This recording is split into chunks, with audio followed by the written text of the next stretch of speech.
وإذا مسه الخير منوعا إلا المصلين الذين هم على صلاتهم يحافظون إلا المصلين الذين هم على صلاتهم دائمون والذين في أموالهم حق معلوم للسائل والمحروم والذين يصدقون بيوم الدين والذين هم من عذاب ربهم مشفقون إن عذاب ربهم غير مأمون والذين هم لفروجهم حافظون إلا على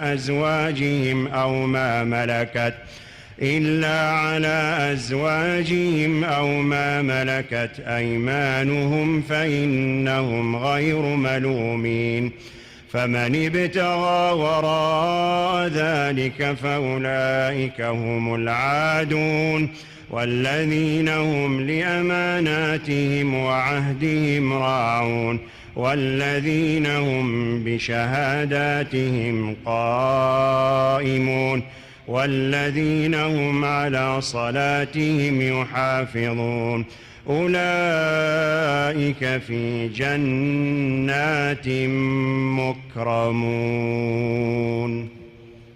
الله أكبر. سمع الله لمن حمده.